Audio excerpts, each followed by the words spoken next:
এই দিদি, আমাকে বার্গার বানিয়ে দিবি? হ্যাঁ, ঠিকই শুনেছেন, পেঁচিবুড়ি আমাকে দিদি বলে না, কখনো বলে দিদি, আবার কখনো বলে টুনটুনি। ম্যাডামের ছুটি শেষ, আজ ওর হোস্টেলে ফিরে যাবার দিন। যেমন কথা ঠিক তেমনই কাজ।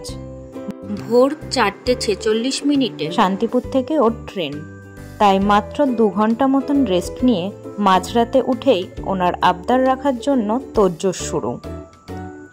রাতে রান্না করেছিলাম মশলা চিকেন, ঠিক করলাম চিকেন তাওয়া বার্গার বানিয়ে দেব, তাই আগে থেকে 3টে সলিড পিস তুলে রেখেছিলাম। চিকেনের সলিড পিসগুলোকে খুব সুন্দর করে ছাড়িয়ে নিয়েছি। অনেকদিন 2 বোন একসাথে ছিলাম, আজও চলে যাবে, বাড়িটা ফাঁকা হয়ে যাবে। মনটা সত্যি খুব খারাপ, আবার কবে ছুটি পাবে ঠিক নেই।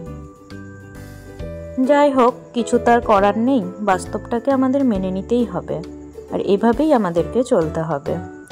একসাথে যতক্ষণ থাকি ততক্ষণ খুনসুটি, মারামারি, ঝগড়া লেগেই থাকে, আবার যখন থাকে না তখন খুব মন খারাপ হয়। গল্প করতে করতে আমার বার্গারের স্টাফিং রেডি হয়ে গেছে, পাপ দুটোও সেকা কমপ্লিট, এবারে সেট করার পালা।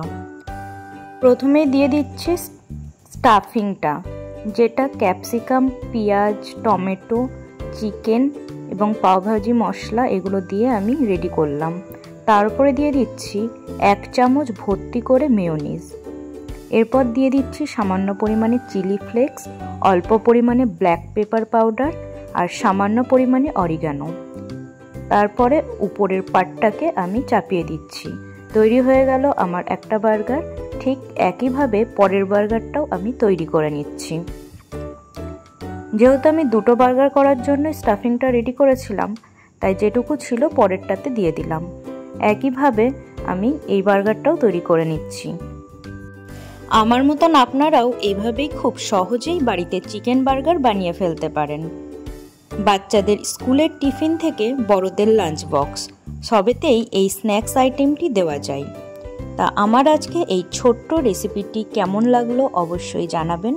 ভালো লাগলে অবশ্যই লাইক করে দেবেন এবং শেয়ার করে পাশে থাকবেন। ধন্যবাদ।